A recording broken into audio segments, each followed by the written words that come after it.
We are back to the warehouse for Blitzball Battle 5 team profile and projections. It's been a while. Let's talk Blitzball.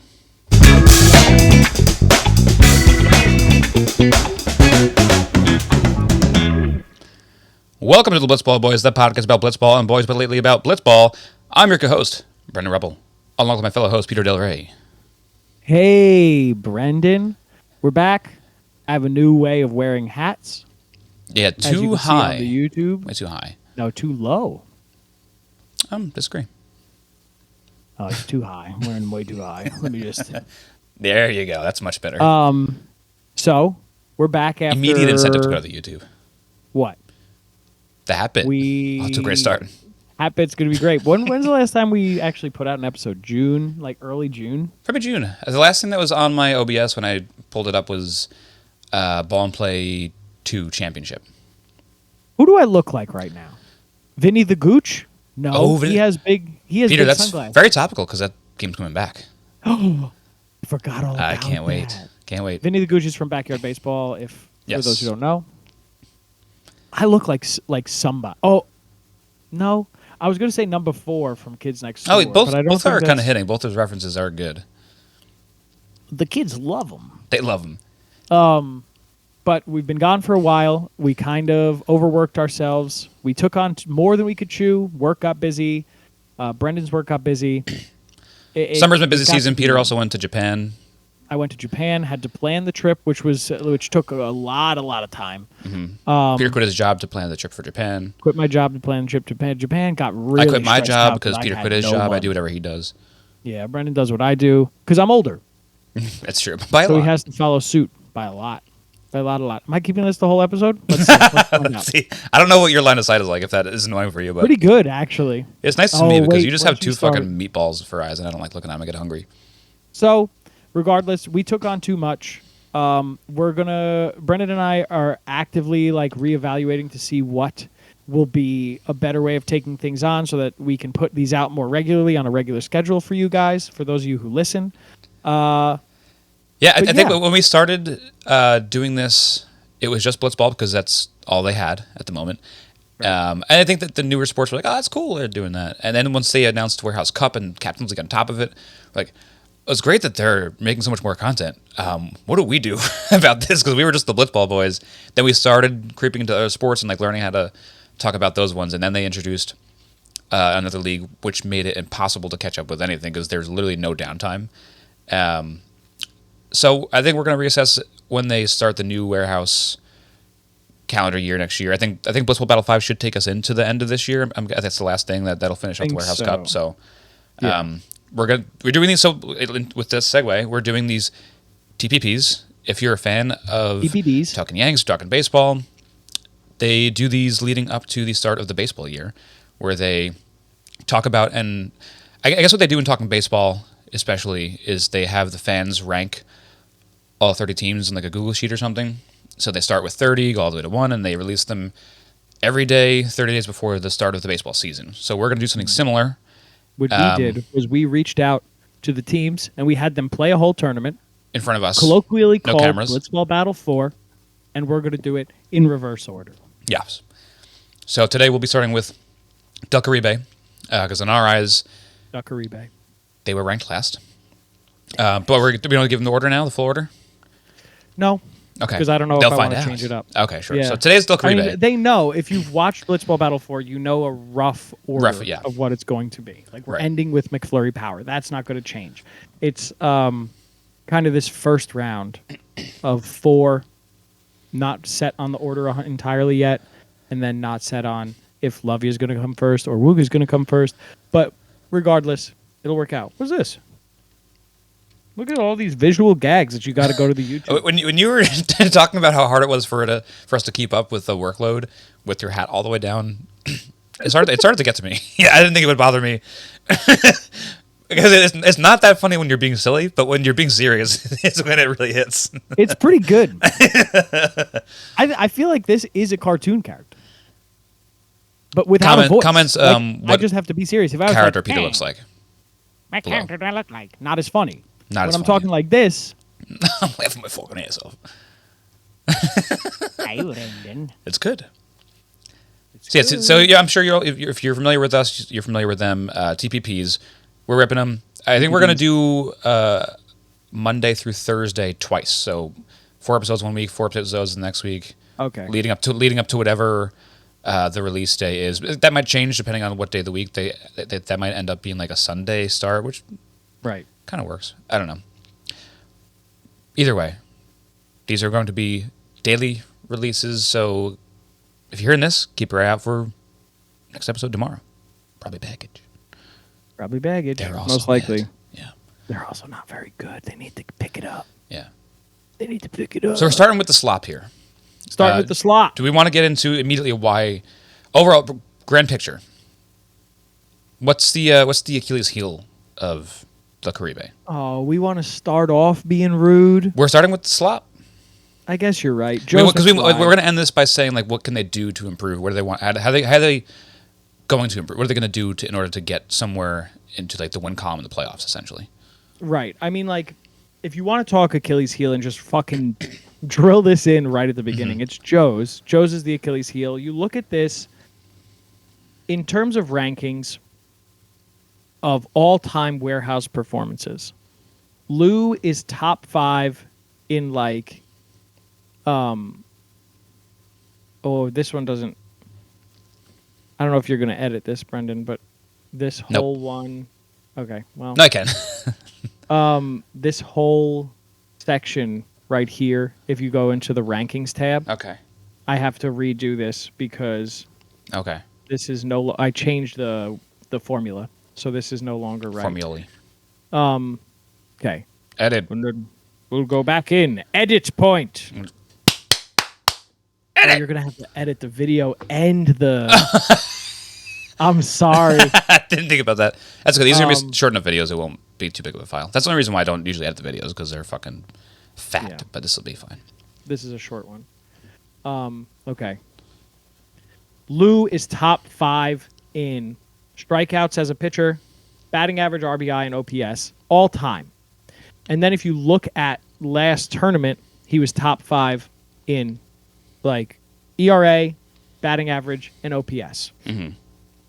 You got to imagine that his RBI number would be higher if Joe's was doing a better job, right? Like getting on more. Seems to be trending in the right direction, and we see this in other, players as well. Like famously, Zoe from Blitzball Battle 1 to 2 to 3 went from being, arguably the absolute fucking worst player in the warehouse. Sorry, Zoe, that I just kind of just venomized you right there. Hey, we're back. We're back, and we're mean. We're mean now. I turned 30, so I hate everything now. But Zoe, got better. You're seeing Joe's do it at a much slower rate. Joe still has the power. Lifetime. Him and Lou had the same slug in BB4. I'm looking at these numbers. It's funny. It's crazy how Blitzball Battle numbers are just so different than baseball, because Joe's has a 1 dot OPS for the year, but his average is a 333, which is, if you have been a warehouse fan for a while, that is a low average in the warehouse. If you're in the 2s or 3s, it's tough. Definitely tough. It's not the best. What the fuck is this? It's we said 1.14 or something like that. 1.1111. Yeah, he only has a high slug because of the 1 home run he has. These games it's over 3 games, so it's such a short sample size. 1 home run will really jack up your slugging percentage. He's not bad though. He hasn't been the worst hitter. No, I don't think Lou in BB4 really put the team on his back like we know he can though. I think it was a matter of like Joe's kind of playing to his baseball card, which is like not amazing, and Lou playing a little bit under his skis. So if Joe's takes a step up, because we know he has under his what? Under his skis. Normally people say like over their skis. He's playing over their skis. He played under the skis. I've never heard that. Really? Like someone's like eventually going to come back to Earth. They're playing over their skis right now. What is skis? Skis. I guess it's got him. I guess it's a snow term. I don't know. Don't hit me with the skis nuts. Don't you dare. Get skis nuts. All right. But yeah, Joe's like, he's doing better, but He's got pop. He's always partner- had pop.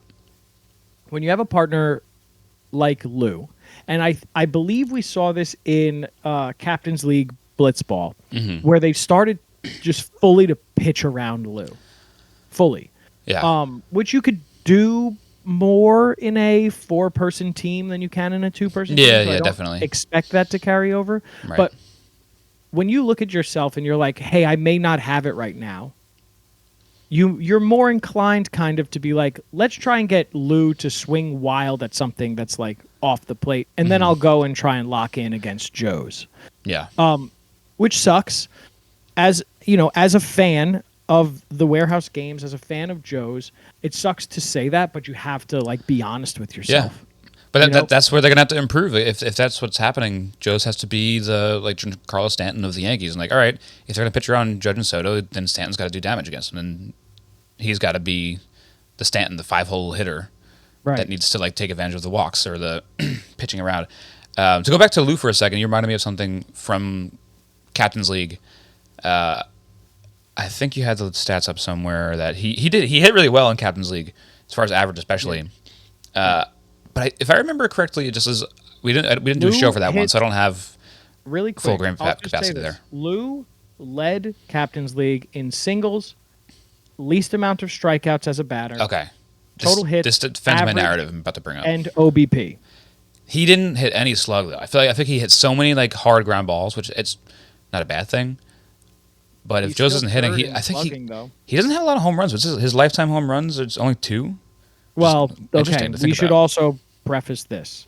When we say lifetime here, it's only lifetime for us keeping track of the statistics. Oh, so that is true. Okay, I see BB3, that's inclusive of BB3, BB4 Captain's League, and Blitzball Blitz. It makes sense because I was I feel like he had some slug, but it must have been BB1 and 2. He had more slug. Yeah. So we can't. I don't want to take anything away because when last time we did this, Joe's reached out right away and was like, "You motherfuckers." So yeah. Sorry in advance, Joe's. This is just from the statistics we have. Okay. I reached out to the John Boy people to get lifetime statistics.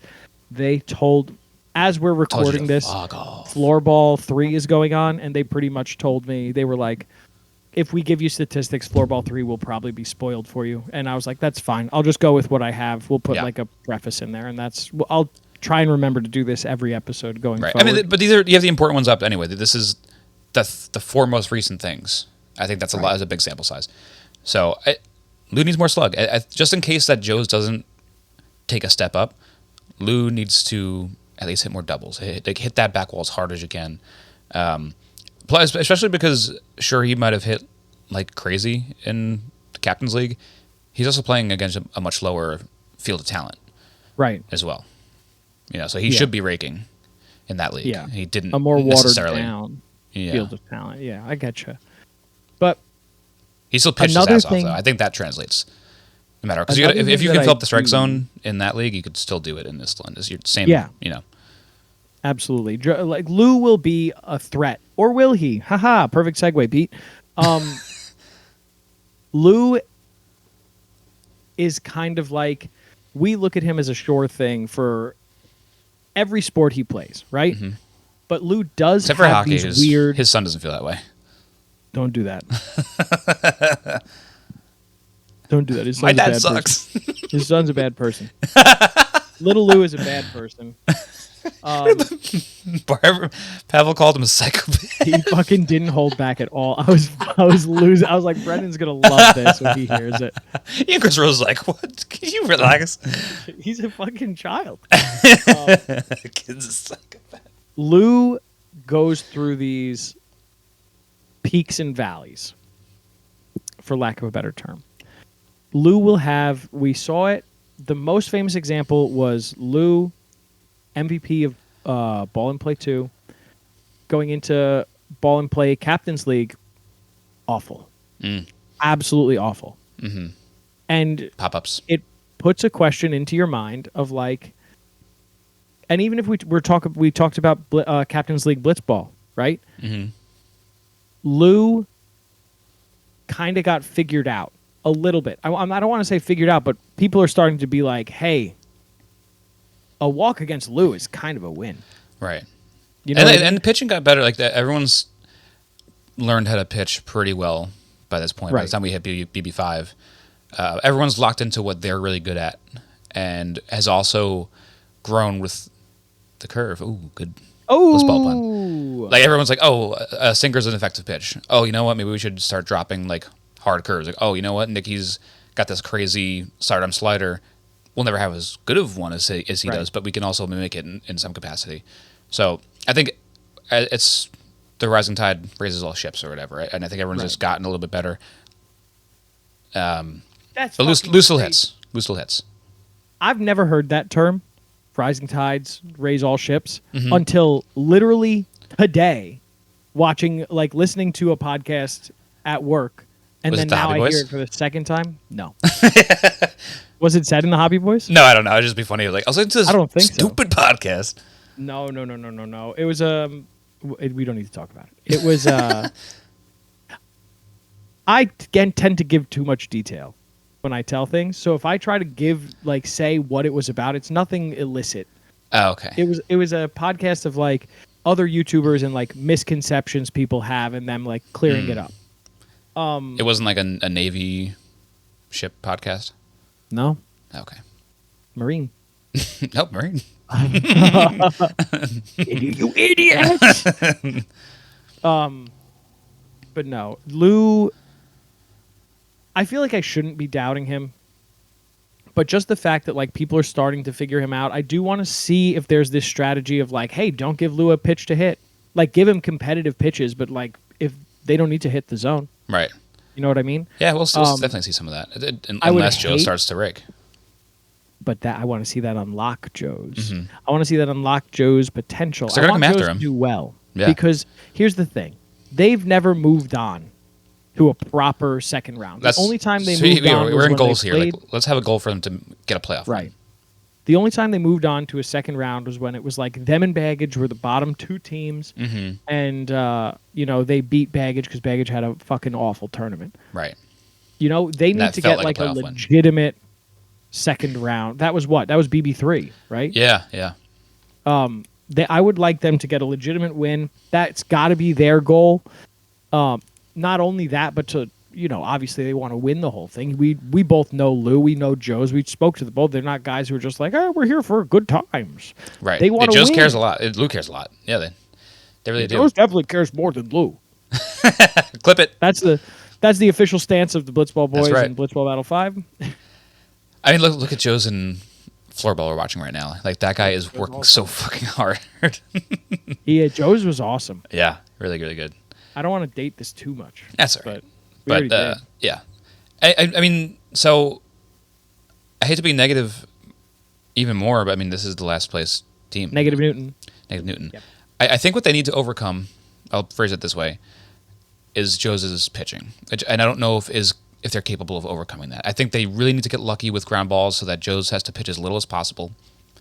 With that new rule that they implemented in BB4, it's a little bit of luck. I mean, you can always pitch to contacts. I don't know if they're gonna use a new rule. Can you? You know how they had that the guy sitting on the line for Captain's League. I know Jimmy debated having like a second fielder for Blitzball Battle 5, but we don't know the rules yet to this point. I don't know how that would affect If pitching. there's a second fielder, that fucks this whole TPP thing. I don't think there'd be a third player in each team. I think there would be maybe like a automatic Just a fielder, fielder? designated fielder, maybe. I don't know. Nah, fuck that. Yeah, because he was talking about how he would like it to be more like a slow, shitty little grounder hit to the correct side doesn't become hit. You want those to be outs. You want them to be You out. want them to but be. you don't always get what you want. Right. But yeah, I don't know. It's hard because I don't see Joe's improving on the mound. He just he's aging just like everybody else, and he's never been great, and it's tough on everyone's body, especially men of a certain age. It's got to be hard. What Like, age is this that? is, I don't know. Is he 40? That's my guess. 'Cause Joe's? I think Lou is 40. Joe's is 53 years old. Okay, so I'm nice then. Joe's in his mid 60s. Joe's Looks is great. 75. But it's hard on the body for anyone over the age of 25 because we don't. If you're that old, you don't just like throw balls all day unless you're living like Jack and Zoe. And I think they're also still under 25. I could be wrong. Drew. And Drew, right? So to come in for a week or a weekend and to just do training sessions once a week, for like 2 months leading up to it, whatever they do, is not enough for anybody, especially the guys that are getting up there. So I just don't see him improving because there's no way for him to. There's ways for him to. Think about like that. I think it was at the end of BB4, like his arm, like he was able to throw some pitches in the 60s in the beginning of the tournament, and then he just like it looked like his arm was going to fall off. That's every tournament for him, though. Yeah, unfortunately, right. I feel like it's got to be at this point where I'm not blaming him at all. Working on it. He's working on it. We all know he's working on it. Yeah, obviously, but you're right. It is a big question mark.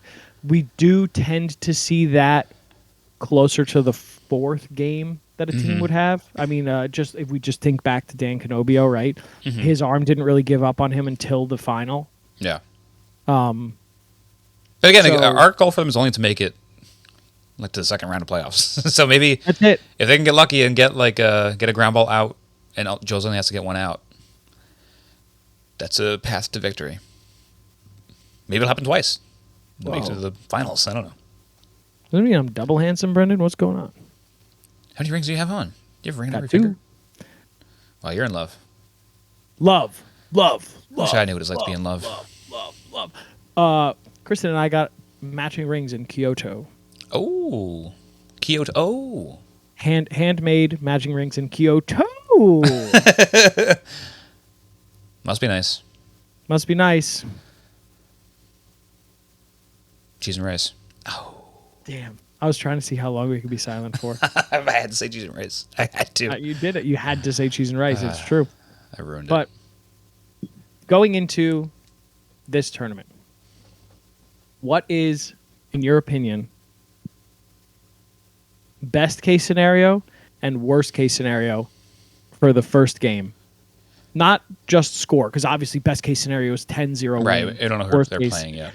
But if, like, best case scenario for me, they start off the tournament probably against baggage, and they just, like, have a classic like they always seem to do. Worst case scenario, they go up against McFlurry Power and they get perfect gamed. You know what I mean? Yeah, that'd be tough. That's kind of what it is, because I don't think that there's a point. For me, I really don't think, if I could sit here and tell you what's the best case scenario for McFlurry, fuck my ass. If I could sit here, if I could sit here and tell you what's the best case scenario for Del Caribe in this first game, there is nothing in my mind that could be like, oh yeah, a reasonable thing would be a 10-0 win against any team. If you're putting them up against baggage, and we're going to assume the rules for pitching and recording outs is the same as it was for like some kind of hybrid between Blitzball Battle 4 and Captain's League. If you tell me this, Del Caribe plays baggage first game, okay, best case scenario for morale purposes and momentum purposes. I can't sit here and be like, they're going to shut out baggage. I can't. I think they're going to give up runs. That's Del Caribe's style at the moment. Hopefully that changes. But they're going to give up runs, and you could really just hope for something that's like limited. Maybe if they give up 1 or 2 runs per inning, that would be ideal. That's best case scenario. But I can't sit here and like look you in the eyes. Don't look and in the be eyes. like, they're gonna, perfect game. 0 runs put up from the other team. That's not going to happen. It's just not realistic for Del Caribe at this stage. Yeah, I think that's fair. I think I'm looking for them. What do they play? 4 games in a regular season? 2. I forget. 2. Oh man, I'm out of touch. You're right. I want them to get a win in regular season. That's all I want. I think it, like you're saying, it does depend on who they play. If they hit a McFlurry Power and a hook, line, sinkers in both their games, yeah. I think if they hit against any regular arms that aren't a Colin Stone, that aren't a Jack Doyle, or a Nicky Cass, I think if they don't have to hit against those guys exclusively and they run into like a baggage, it's kind of a perfect example. Like that team does not have an ace, really, Right. Well, who knows? Because they're another. Well, We'll get into this. We'll get into them. I keep wanting to talk about later. other teams, and like we'll talk about them. They are another one where like, ooh, here's a little review. They're another one where it's so inconsistent with who's playing the role of batter and who's playing the role of pitcher, because like we'll have a tournament where Jake is fucking lights out. Right. Some days are different for each version of themselves. Right. To be fair, Jake is typically the batter role, but Yeah, Jake can also be like the sometimes he ace steps up. pitcher, and Jimmy could also be the Right. ace pitcher. It would be With Del interesting Caribe, if we they know both that Lou's always going to be the ace, and he is like a higher end starter in the league, so they have that going for them. They have one of the best hitters and pitchers as far as like a combo goes in the league, so that needs to take them far. 1-2. Hey, real 1-2. Yeah, I got here a 1-2. Here's Joe's, here's Lou. No, both for Lou.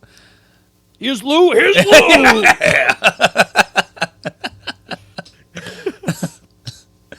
And here's Joe's. And here's Joe's. Don't watch this, Oh. Joe's. No, Peter. Community thing. What you just did has a lot to do with. I'm about to record Hobby Boys after this. Stay tuned for the story that I'm going to open up the show with. I can't say it on here. I just can't. You know what, Brendy? What a perfect segue. Segue to plugs. Thank you for listening to our first episode back. I hope you enjoy the TPPs before we start covering Blitzball Battle 5. Mm-hmm. Brendan, what should people be drinking? Wow. And if this is your first episode with us, we're sorry. It'll get better. This is our first time ever doing this, so enjoy. You should be drinking Subtle Tea. It's a drink made by me. Look, you Fred can Durst. find it at this. That's who you look like the whole time. Fred Frontward Durst facing Fred Durst. If he ever wore his hat forward, that's what he looks like. I don't know any of No them. eyebrows. This is really weird of you with no eyebrows. You can find it at salty.com. Use code HobbyBoys for $2 off your order. Hobby Boys is my other podcast. You can find it wherever you get your podcasts, or find us on YouTube by searching The Hobby Boys. By this point, our 100th episode should have come out. Exciting. Is that the one you're recording tonight? No, we're recording 101 tonight, and then 100 is going to be next, because 100 involves a lot of drinking. It's not a weeknight record. It's a Friday evening. So you're recording it next week? Yeah. So yeah, I guess I'll plug the concept of it. We're doing a centurium. So a power hour is 60 minutes of beer shots. A centurium, if you take Latin, maybe this will help you out. It's 100 shots. So you do shots of beer for 100 minutes to celebrate 100 episodes. A shot of beer per minute. I hope everybody enjoyed Brendan's last episode of the Blitzball Boys. And his last week of Jesus life. Christ. I'll be What okay. an Brian's insane thing to Brian's do. gonna be in pain. This is like a thing that they do in England, apparently. It's like, cause I remember like Gina's now husband. She just got married. Her husband a while ago told me, he's like, power hour. Why don't you guys do centuriums around here? I was like, what? And he explained what it was. Like, that's like your standard. That's fucking crazy. So that's what we're doing. That's insane. That's It's also it's a reverse telethon. We call you. That's our slogan. Yes. So Well, expect the I call. had a feeling. If anybody here listens to the Hoppy Boys and listens to their last episodes, where you and Brian were pretty much like, oh yeah, for 100, we're going to have guests whether they like it or not. I was like, they're going to be calling people for the episode. Okay. So make sure I keep my phone nearby me, just in case on the off chance that they say. Yeah, Get this I'll nasally be son of a bitch requesting some friends of the show's phone numbers. We'll see if that comes to fruition or not. BBD, watch out. Watch out. Actually, you know what? This is going to come out after that. Yeah. So go listen to see So if BBD feel got guilt if called. you didn't give it to me. Oh man, you got to call Drew. Yeah, he's one of the ones on the list I'm going to bother You for. absolutely have to 100. call Drew. He's like, what are you guys doing? Drew is I'm doing my own centurium. Drew's been on Hoppy Boys twice, right? I think just once, but it felt like twice. So much energy. Drew's episode of the Hoppy Boys was so good. It's good. Check it out. Drew has been on Hoppy Boys. So He's is been on Hoppy BBD, Boys. to be fair. Yeah, they're great. Okay. Anything for you? No, I'm not going to plug anybody. We left that Nobody? in the past. We left it in the past. You guys Brendan. fighting? We're fighting. Okay. Me and Matthew are fighting. Okay. Is that who I usually plug? Yeah. Matthew? No, we're not fighting. We're moving on. Okay. I'm going to blame Matthew for our hiatus. So if you want to blame anybody for the Blitzball Boys hiatus. Wait, the Hobby Boys went on an unplanned hiatus too. I meant to talk about that too. I had the best summer. I had a great summer not podcasting. Everybody. It was great. I had a great summer too. It was good. I took enough time apart where I started to miss it. You know what, Brendan? Have me on the Hoppy Boys, and then we could talk about our summer without podcasting. Okay. And that could be the theme of the whole thing. That's good. All right, you're back in. That's pretty good. I'm back in. Don't ever fucking say hi to Matthew Del Rey. He sucks. We're beefing with him this year. Fuck him. He actually texted me like 2 weeks ago asking if we were still doing the podcast. I said, I guess. Yes. And then you texted me and you were like, let's get this shit back going. I said, Me and Matt have been Yep. chatting a lot. we're still doing it, but fuck him. Fuck him. Give him a wedgie if you see him in public. Beyond that, we're not plugging Sea of Stars anymore. Even though I love Sea of Stars, still my favorite game. Brendan, ask me the question. You got anything else you want to talk about? Nope. Bye. Bye-bye.